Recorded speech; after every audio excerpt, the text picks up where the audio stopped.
কথা বুঝে আসছে? আমি ওর নাম করতেছি নি। আমি একটা ছোট্ট কথা বলবো, ভাঙড়ে এয়ারপোর্টের নামে জমি নিতে গেছিলো, জানেন তো?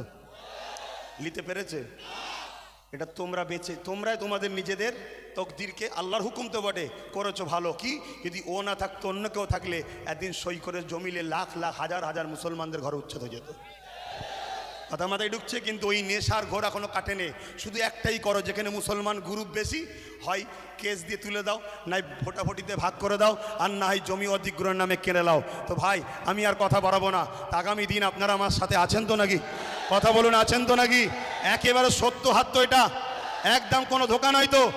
অনেক কষ্ট করে যেতে হবে, গাড়ির পয়সা খরচ করে। সরকার নয়, আমি সরকারি ফান্ড নেই, সরকার নয় সরকারি ফান্ড নেই। আর আমাকে পিছন থেকে সরকারও দেয়নি যে আব্বাস তুমি একটু নেমে যাও। আমাকে বলুনি, শুধু ওইদিকে বলো না, আটানা যে খাবে সেও চোর, 1 টাকা যে খাবে সেও চোর।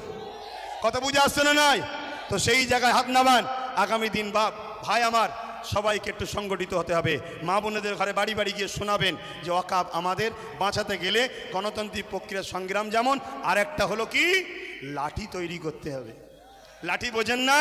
হ্যাঁ, যেখানে বিল হচ্ছে সেখানে যদি আপনার লোক থাকে, বিল ধরে ছিঁড়ে ফেলবে। বেশি কথা বললে চেয়ারের উল্টো দিক দিয়ে দেবে। ওই দরকার আছে না? নাই? হ্যাঁ, কেন তুমি সংবিধান বিরোধী কাজ করছো?